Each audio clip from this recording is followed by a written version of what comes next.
I'm Leta. That is fine. That is a human being. And that is her introduction to the podcast. David, thank you so much for coming on the podcast.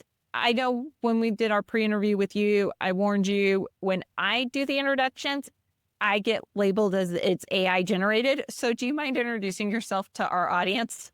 Yeah, absolutely. So my formal name, I suppose, is Dr. David Helfand, and I go by Dr. H usually. I worked with a lot of people that had concussions back in the day and high anxiety, and I just found that that was easier. And I have a doctorate in clinical psychology. I started my career in neuroscience using neurofeedback and brain mapping for several years. And I've been working with couples for about 10 years and offering couples retreats during the majority of that time. In the pandemic, though, my entire practice switched over to working with couples. And so most of what I do now is working with couples in intensive retreats, doing discernment counseling, affair repair and prevention, amongst a lot of other things. And I have a particular certification and specialty working with neurodiverse couples as well. For those in our audience who might not understand why you need a specialty for working with neurodiverse couples, can you kind of expand on why that's a specialty?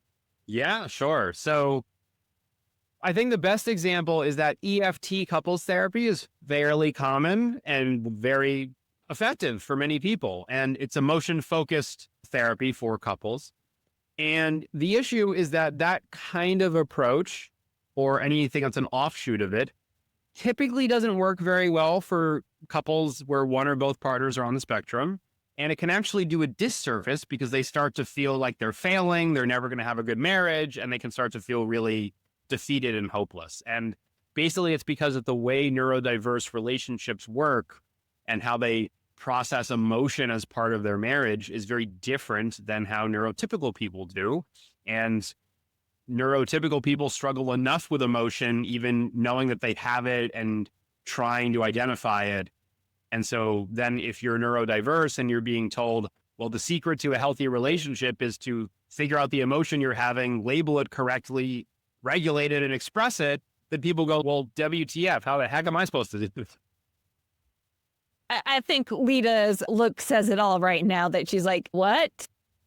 When working specifically with neurodivergent couple, other than trying to figure out, Leta, can you go deal with the dogs for 2 seconds and tell your father I told him to deal with them? I think that did not get through his autistic brain today. That might keep the dogs quiet.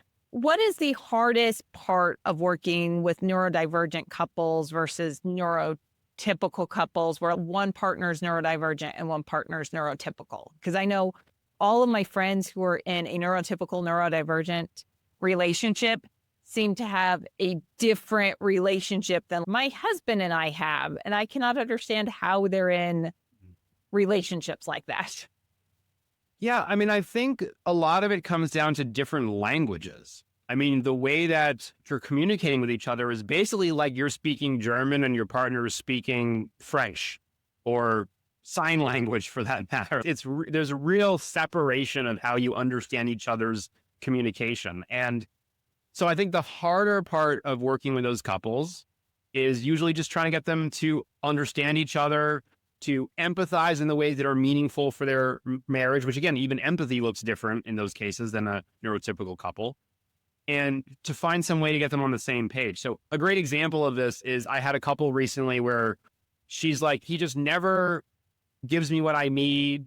He doesn't listen to what I'm asking. And I said, well, give me an example of what you're talking about. And there was an example where they're rushing out the door to go somewhere. And she says, my purse is on the table. And he looks and goes, yep. And she's like, and she gets mad at him then. And so I have to explain to her, well, technically what you said is not a request.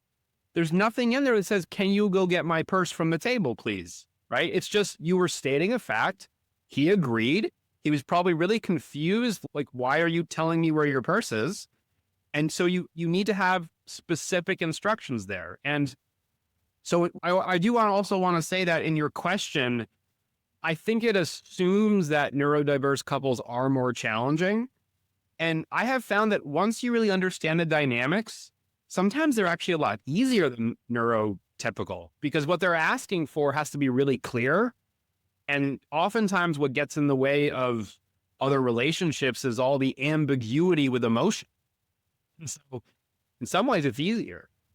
I don't understand. She's going to, Why did I go to speech therapy if clearly the ones who don't understand how the English works? I'm sorry.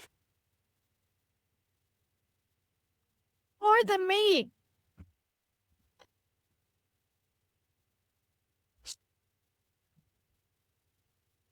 so she went to speech therapy not just for enunciation, but to learn the English language because she was completely nonverbal, no receptive, no expressive. And sometimes she's like, so I had to learn how the language works, and the rest of you who are neurotypical didn't get taught that. Why did I go to speech therapy for this? I think that's a good point. And I think sometimes the reason that people get sent into these boxes, that's the standard medical procedure, right? And there's not the understanding of, okay, well, you don't fit the standard mold, and so we need to make an adaptation that's actually going to suit you better. So I'm sorry you got caught up in that, Leta. Oh, she just complains because people are like, well, how do you understand how the English language works? You're I autistic. went to speech fucking therapy. Also, how does pointing out the purse equal get my purse? That makes no sense. You just said my. I think you're proving the point. Yeah, it doesn't. There's no logical conclusion from just that statement alone. And when she went I literally went to speech therapy to teach me you don't say my purse is on the table. You say, can you get my purse, which is on the table?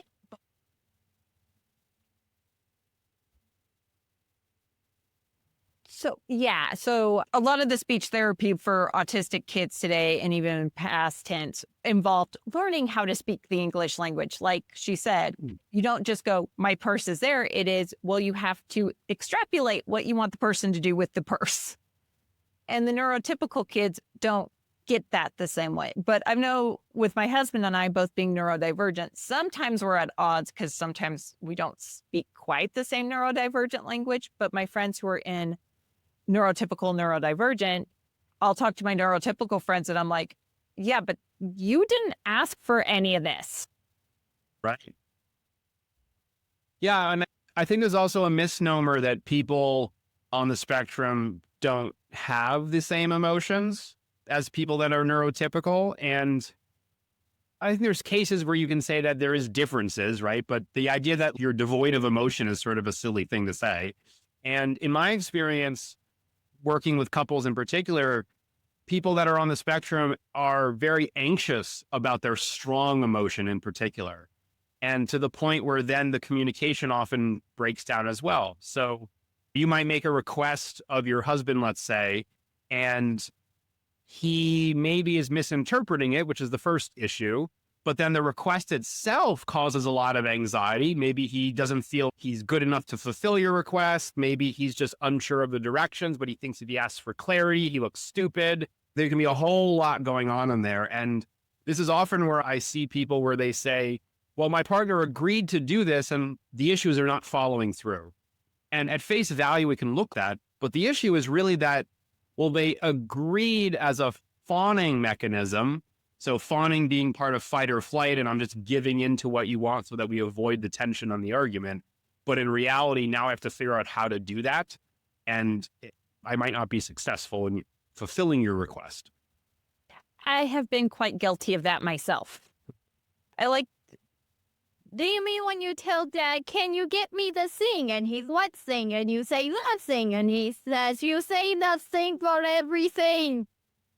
And then it's this weird thing where it ain't a scuffle, but it cuts out the scuffle because of the fact of you have a slightly more death than the other, slightly deafier.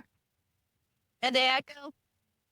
My voice phrases a little bit because I'm hard of hearing in my left ear, so I don't necessarily know. The voice has raised, and sometimes it's, I need you to go get the thing. And thing can mean multiple different things here. Could you please explain what that one thing is? And well, my brain, for my ADHD, cannot remember which thing I'm talking about. So I need you to figure it out for me. but it's not an argument. It's more of a, okay, let's go through which one of these things you needed. Because we've been together 20 years, so he's realized how to deal with the situation. Yeah, you have practice. Yeah. I don't know if you wanted to get into how trauma in relationships plays out with neurodiverse couples, but I think this is... That was going to be another question I was going to ask, because there's so many new studies coming out about trauma with autistic people. And I know I have some trauma in my background, and that has been different, I think, even when I was a kid going to therapy before we realized neurodivergent minds are actually different. I think that's been an issue with our relationship, but we've spent 20 years trying to figure it out. How does, if one partner has trauma, work differently when it's a neurodivergent partner? Yeah. So that's a really complicated assessment to try to answer even in a 1-hour podcast, right? I think a lot of differences here. So first of it is understanding of the trauma, the nature of the trauma, the impact of the trauma. All of this can be so different. There's research that there's quite a lot of overlap and comorbidity with people that are on the spectrum and their experience of trauma. And a lot of it has to just do with their daily life, that a lot of them are masking. They feel like they're not authentic. This is true. I believe the research is more on adults than older. So I don't know how this will play out in the younger generational cohort. Theoretically, younger people are more accepting of everyone's identity now. So we have yet to see how this plays out. But in older populations, you had to kind of pretend, or maybe you didn't even know what your diagnosis was, and you just knew that you were different, but you weren't quite sure how. And you had a lot of failed relationships and friendships, or felt isolated. And that is his own trauma in a sense. So that feeling of rejection can then be really sensitive for you, which then something as simple as you saying, hey, I want to go out to dinner tonight, and your partner goes, oh, I can't, I'm busy, can feel a really strong trigger because of that sense of rejection. So that's the first part of it, is the underlying trauma itself. The next part I would say is then trying to process it. So there's this common term in the autism world about alexithymia. So for those that don't know the term, alexithymia is the inability to recognize and label one's emotions, and often that of other people as well. And so a classic example that I see a lot is people that are on the spectrum that have trauma or significant stress. It often comes out in their body, where their shoulders are up like this, or their jaw's really tight, or their pelvic floor is lifted, and then they end up with all these somatic complaints. But the issue is not that your shoulder muscles are tight per se. That's just a symptom. The issue is that you're reacting to this emotional state with muscle tension. And so sometimes what I'll do with couples in that sense is to communicate what's going on in your body. It's a lot easier, I find, for neurodiverse people to be able to say, well, I can tell my jaw's tight or my shoulders are tight, as opposed to I feel shame right now. It's a little easier to go into the body. And then for their partner, they kind of understand, okay, your shoulders are tight, your jaw's tight. That's not good. And so let's continue the conversation from there. I know when I was going through the original counseling for the trauma at 11 and 12, where it was all talk therapy back in the 80s and 90s, it was not helpful for the little neurodivergent girl. And they're like, let's talk about what happened. Let's give you more. Exactly. It did feel quite like that. And then it was like, why can't you get over that? And even with neurotypical people, because I was S8 at a very young age when I was younger than Leta. And that comes into the relationship. And a lot of my friends are like, oh, no, that would never come into a relationship. And I'm like, it does. We don't get over it the same way neurotypical people do, even if neurotypical people get over it, because I kind of think they're just hiding it in a hole somewhere. Yeah. So when it comes to trauma in relationships, I really like Peggy Kleinplatz's work. And she talks about helping couples create the opposite experience of the trauma within their relationship. And so, for example, if part of your trauma, again, there's all the emotional correlates of it. But if in a practical sense, if part of the trauma was somebody felt out of control, or controlled for that matter, then making sure in the relationship that there are many moments where you're giving that person a sense of control and autonomy, and predictability is another good one. A lot of trauma can come out as a surprise. So then having a predictable plan and structure to your life is one of the ways that people find safety.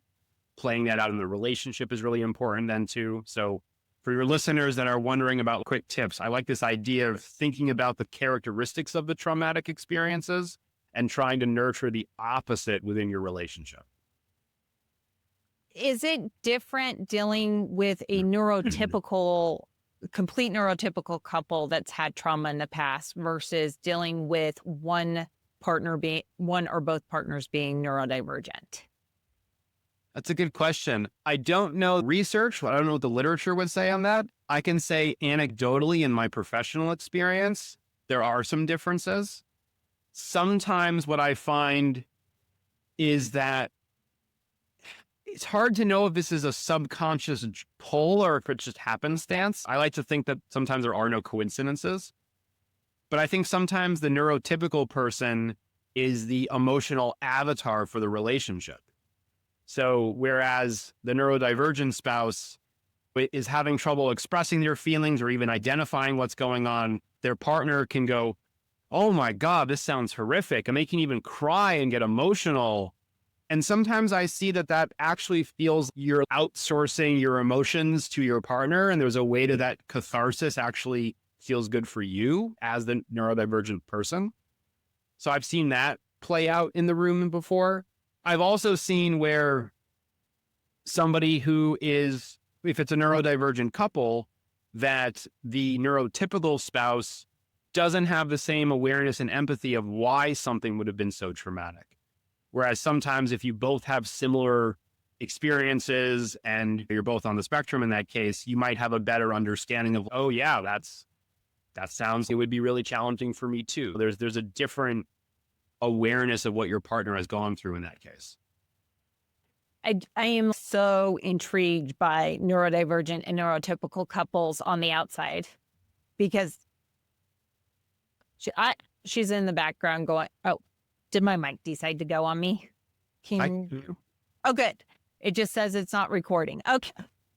I'm intrigued by the neurodivergent and neurotypical couples because it just seems they shouldn't mesh in my world. Do they stay together? Do they not stay together? Because it seems like... So again, I'm not sure what the stats are in the literature. I think one of the issues, even if we do have some research, is that there are a lot of older couples where they were never diagnosed as being on the spectrum. And now we realize with the sensitivity we have to diagnostic criteria and the different measures that, okay, yeah, you're definitely on the spectrum. And we just missed that for 40 years or whatever. So there's a lot of research about how opposites really do attract. And I have found that people are attracted to and marry someone that complements you in certain ways. And sometimes if you're really emotional, finding someone who might be on the spectrum who is not emotionally volatile in the same kinds of ways can feel really safe, actually. And I think there's a stereotype of engineers being on the spectrum and people that are more kind of critical thinking and using that analysis. And I don't know if that's true in the actual real world. I was two ADHD parents. No. Both of my parents are ADHD. No. Leta, but even that would be like either. Auntie Emmy being an engineer, and everyone she's works with is neurodivergent. So take ADHD though. One of the qualities of ADHD is often this impulsivity, right? But there's another word for that, which is adventurous. Someone who's impulsive when you're young and dating can be, what? Let's go find a cheap plane ticket to somewhere and go to a city we've never been to before. And the other person's like, I would have never thought to do that. And I love you. You bring adventure to my life. So I think it depends on the attraction and what you feel balances your life and provides a sense of attraction, safety, connection, all of that. So when working with neurodivergent, because I mean, this is not in a paper anywhere. This is not scientific, but I am pretty sure the best way I've been able to explain it is we're all like Spock and the Vulcans. We do have emotions. We just don't show them the same way the rest of y'all do. And our emotions may run a little bit more big than yours do. And so we suppress them because we've been told, at least for those of us who grew up in the therapies, one of the things I was always told from a young age was you have to suppress everything. You have to mirror what someone else wants you to be. To be a friend, you need to be exactly who they want as a friend. I think we should do some research on how all of us who grew up in the 80s and 90s therapies for autism did. Is there ever a time where you're having to explain the difference of the ways that everyone's feeling emotions in a therapy session? Yeah, absolutely. And sometimes it's a little more simple than that you can have a different reaction to the same situation and your emotions can be different. But sometimes people even interpret the same emotion as feeling different and being expressed differently. And so I think, yeah, there's a lot of interpretation that goes into that. Even bored, like the idea of boredom.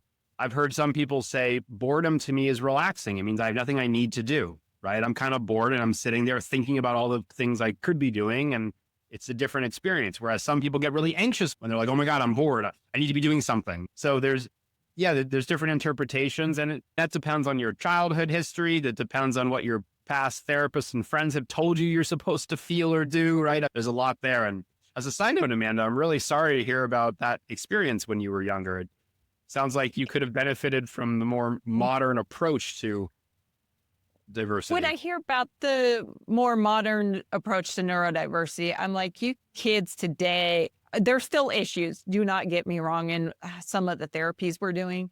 But I'm like, you kids today, we had to walk uphill both ways to school in 10-foot snow drifts. Yeah. But no, a joke, Leta. But there's a lot of stuff that we went through that if you were to do it today, people would be going to jail. Yeah. It's funny, what just happened with Leta, I think is a good example of what I see in sessions too, where somebody will make a joke and their partner goes, well, that's not true. And they're like, I was trying to make a joke. I learned that because I went to therapies where they taught me how to make jokes and act normal. And so even with her and her dad, sometimes I go, that's what it was, just so that, because it works best for our relationships that way, to go, yeah, no, that was just a joke. I wasn't being serious. She's had sometimes some of the dance teachers she's had needed to have a little bit of a psychological background, because I will go in and go, she doesn't understand humor the same way your neurotypical students will. And the teachers will come out and go, she thinks I hate her because you said this and it equates you hate her. Yeah. Well, and sarcasm, right? Anything that implies, anything that requires reading between the lines is usually more challenging. My purse is on the table. That requires some inferences that were not stated explicitly. Just told my husband, I'm going into podcast recording your home. You get to take care of the dogs. I forgot to mention, don't let them bark on stuff. Right.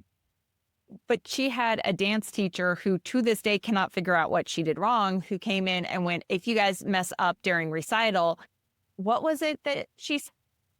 You would be disowned by everyone on planet Earth. Although you would die alone. And you wouldn't find a relationship. She was saying this to a bunch of younger kids between 8 and 10. The rest of them kind of figured out it was a joke. My kiddo comes out and goes, the world hates me. And yeah, because that's what you just said to her. Yeah. Wow. I don't even know if that's good humor if you weren't on the spectrum, but. I'm like, and she's like, well, I'm Gen X. And I'm like, I realize I'm older millennial and you guys were a little weird. Dark humor all the time. That wasn't dark humor. That wasn't even humor. That was just real. Well, they do say every comedian bombs at least a few times in their career. So that was a bomb. Yeah. And her teacher was like, well, why doesn't she understand that I was just joking? And I'm like, because especially the younger she was, without the more years of speech therapy teaching her a little bit more about sarcasm and dark humor and all this. I'm like, she's barely understanding the English language, and you want her to understand the nuances of the English language. It's interesting you talk about this because this comes up with couples I see where it's very common that someone will use humor to mask emotions. And that could be they're in an argument, they make a little joke to try to lighten the mood, or maybe they're just uncomfortable with their own emotions on the spectrum or not.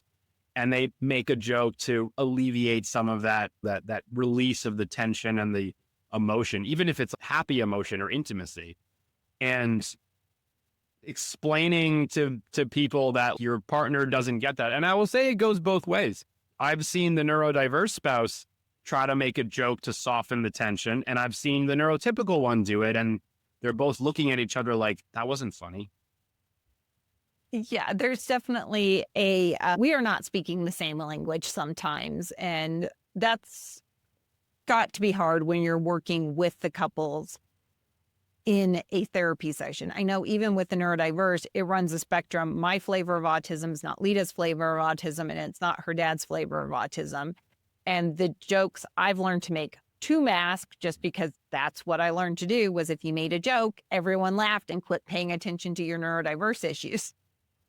Yeah. And he's like, well, that's not really a joke. And I'm like, okay, got it. Take that joke out of the repertoire.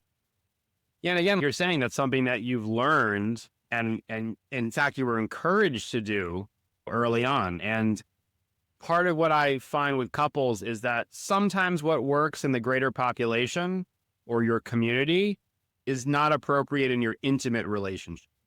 And so I don't know if you know the term code switching, where you have to change how you're speaking based on where you are. And I know sometimes code switching gets a bad rap, but it can be used for useful interventions as well. I feel a lot of times when we're going out into the community and I'm dealing with the neurotypical parents, I have to switch my code or do the code switching, because it's like, oh, we're in the neurotypical world. There's a lot of things the neurodiverse world says that you can't say over there. And there's some jokes we make amongst ourselves that you can make when you're in the neurodivergent world, but go over to the neurotypical world and they're like, well, they take it literally. And you're like, yeah, we didn't mean that literally. And it's weird that you guys are the ones taking this literally now. Yeah, it's ironic, isn't it? Especially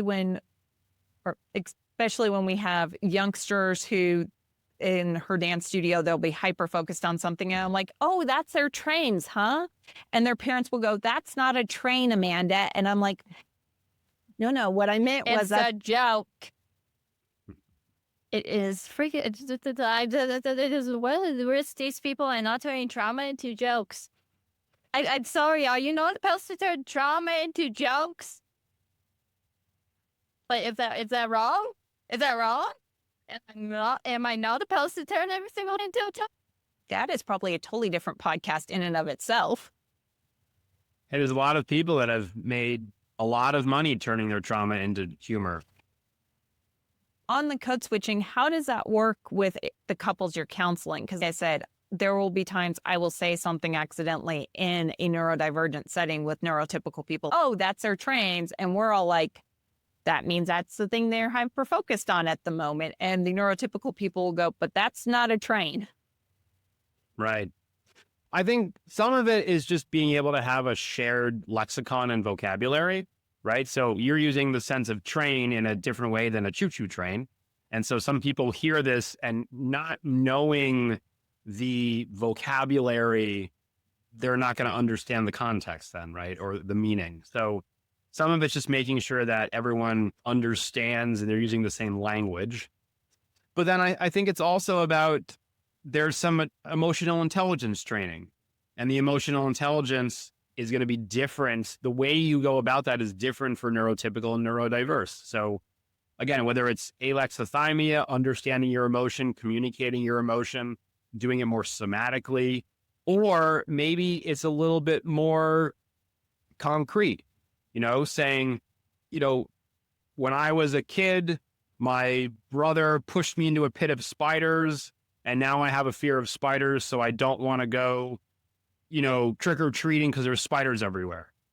So there's not a lot of emotion in that, but I'm still getting the point across. I'm still saying what I want. I'm still communicating some history, and there's still intimacy within that, even though it's not the same emotional statement that maybe a neurotypical person might or could make.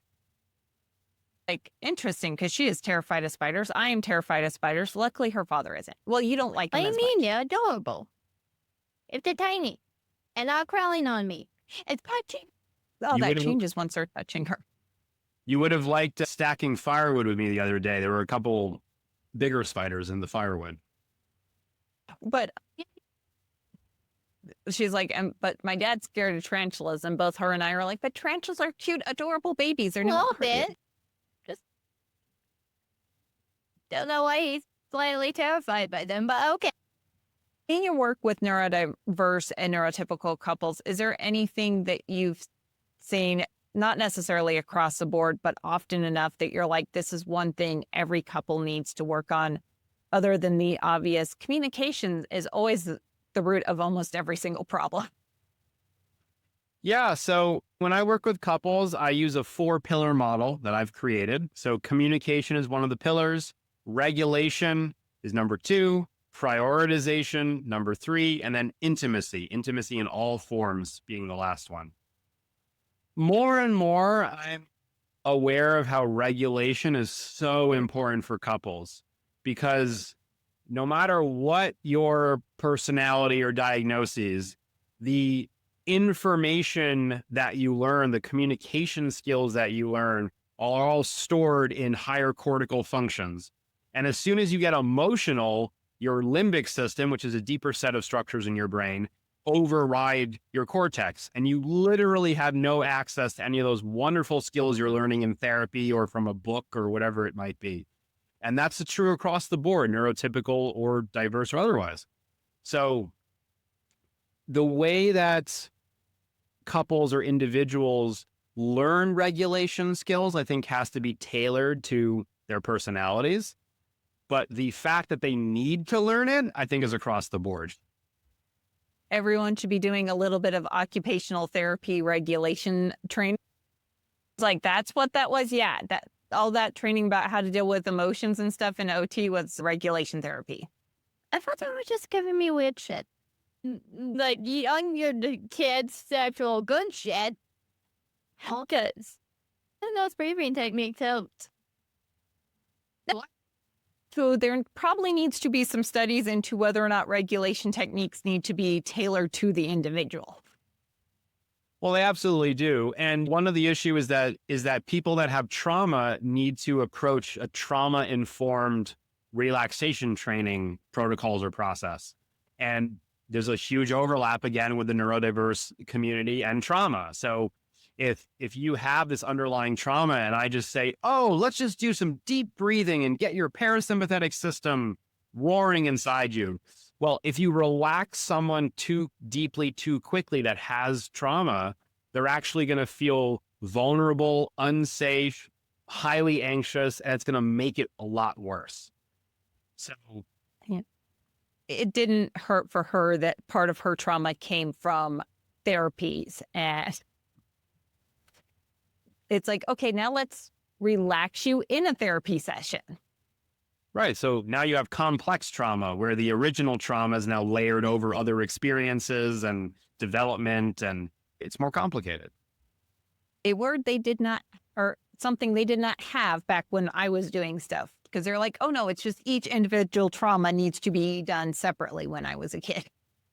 I think this is maybe a good time to raise another point, and this is my personal crusade, so you can snip it out if you like or take it for what it's worth.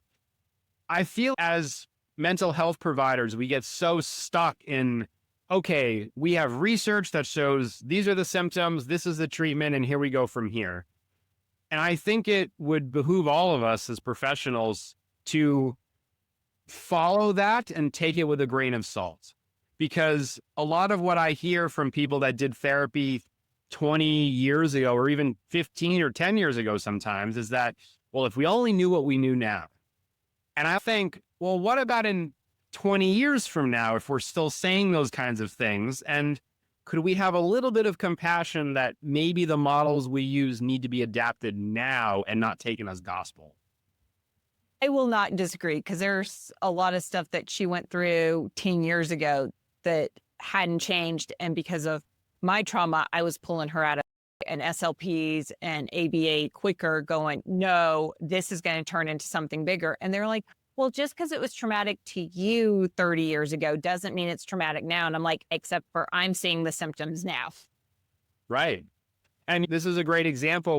You're asking me about two couples that, or two spouses that are neurodiverse and is there pros and cons and whatever. I think in parenting, you're noticing that there's some pros, right? That I'm sure there are cons as well. But one of the pros is that you know the signs and you're sensitive to seeing a possible trajectory based on your observations and saying, okay, I think we need to head this off now and pick a different course.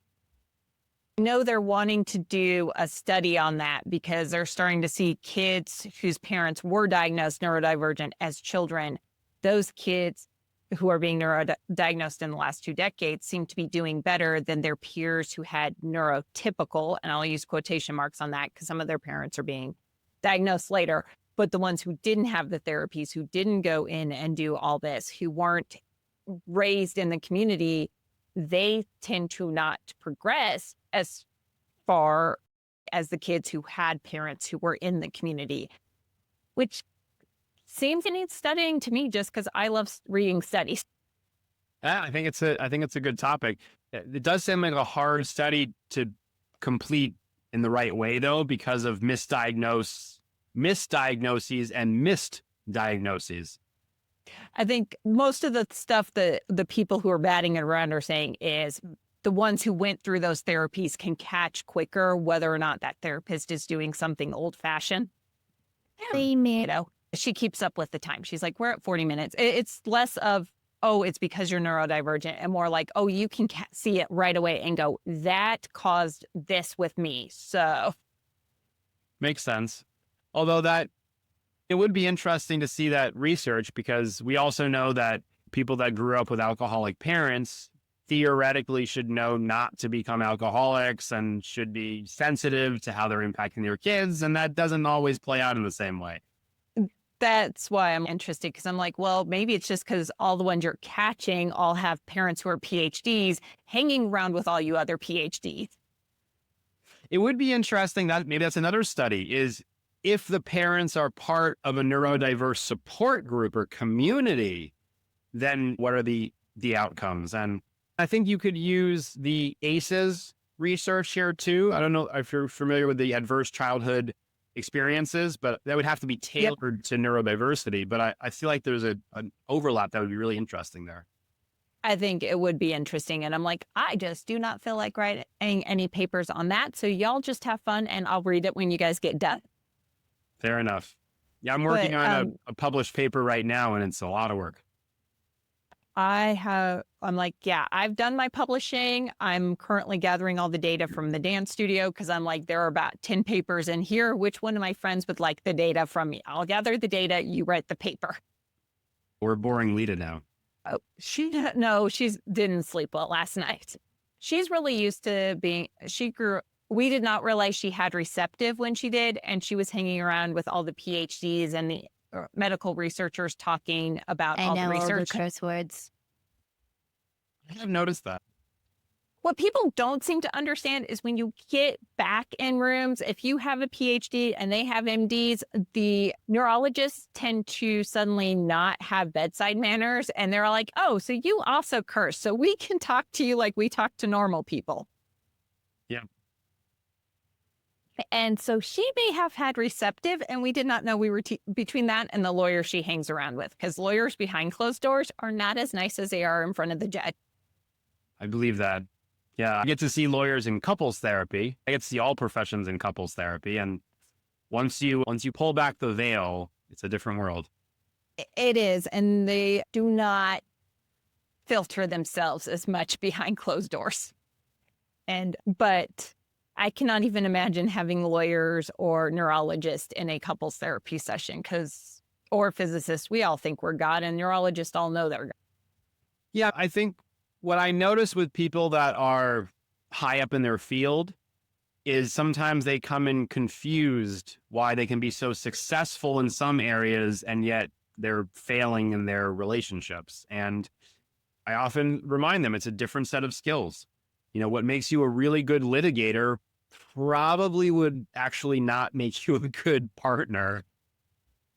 Definitely not. Some of my lawyer friends are like, why am I having problems? And I'm like, because you're acting like you do when we're together and your spouse is not part of this circle. Yes. It's okay if you like to debate for sport, but I wouldn't play that sport at home.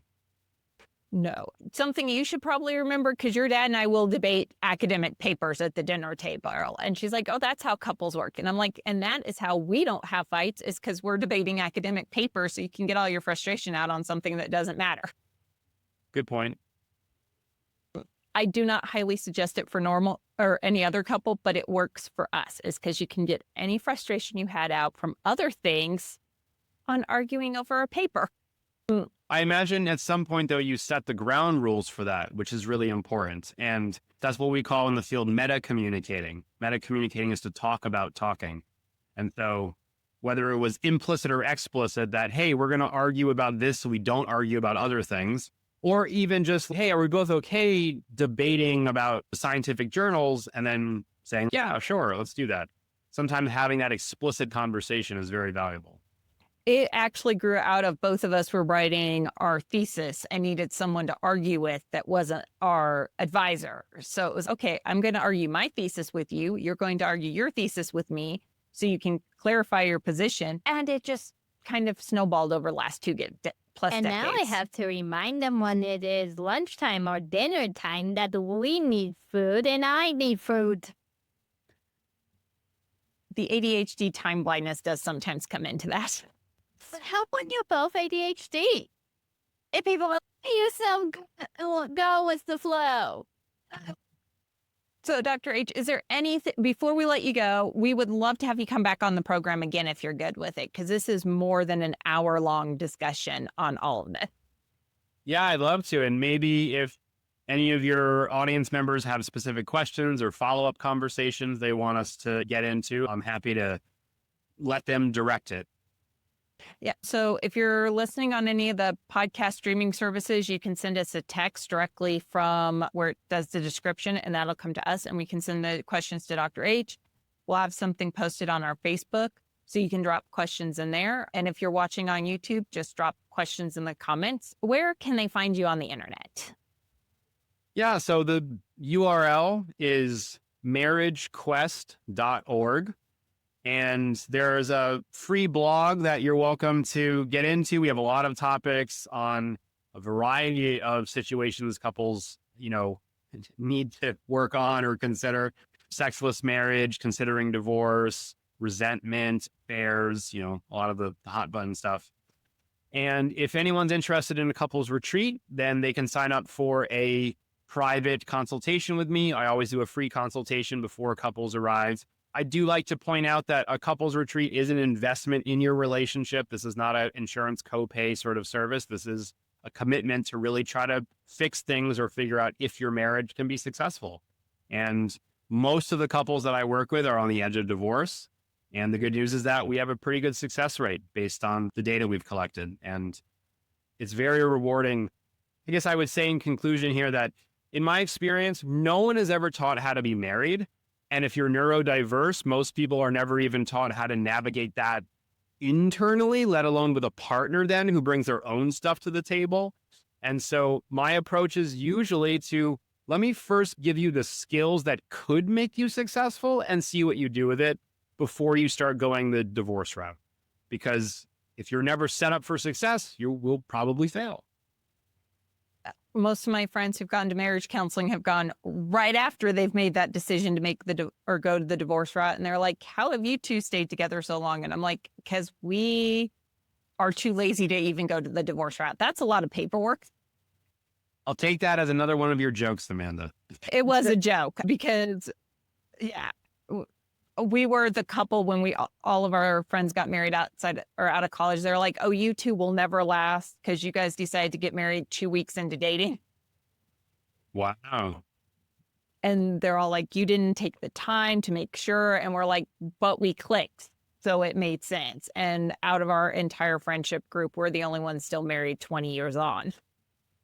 You know, the research often shows that chemistry in the beginning of the relationship is one of the strongest indicators of success later on. Now, you still need to have skills and all that, but even when you're struggling, feeling connected and feeling like I know at heart that you've got my back and you're here for the right reasons with me and I for you, that's a really powerful force.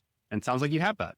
Yeah. I also told him our first 2 dates were me following him to do research in the field for his thesis. So, I mean, if you're willing to do a date on a thesis research. Yeah. And like at that point in time, he's like, I'm not going to find anyone else willing to come out to do geological research looking for ash. Didn't you also say on one of those things that he did on one of your dates, I guess you married the bunny killer because he killed the bunny and you weren't married. That was date number 2. I guess you married a bunny killer. That was date number 2, was when he said, well, I guess you accidentally married a bunny killer after he ran over a rabbit in the road. Well, it sounds like you two both share some dark humor, which yes, is a good sign for compatibility. I'm like, we worked. Sometimes compatibility is, well, all the time, compatibility is extremely important in a relationship. It is. Although I will also say that most of the couples I work with, they come in concerned about compatibility. And what I find is that the issue is usually not compatibility, decided to get married and you've already vetted that process. It's really about a lack of skill. You just don't know how to repair, how to work through the issues, how to prioritize each other. You know, it's a lot more skill-based. Yeah. Well, we loved having you on. We will have you on again. If people have comments, leave them everywhere the podcast has stuff. Thank you so much for coming on, Dr. A. Thanks, Amanda. And good to see you again, Leta, as well. And yeah, I'd love to come back. All right. Bye. Hello. Thank you for watching the podcast. And please subscribe and also look at the adorable paper. So if you want to subscribe for it, and also please leave a like. And don't forget, if you subscribe to us, if you won't miss any of our new podcast feeds. And also, did you see the adorable paper? Don't you like it?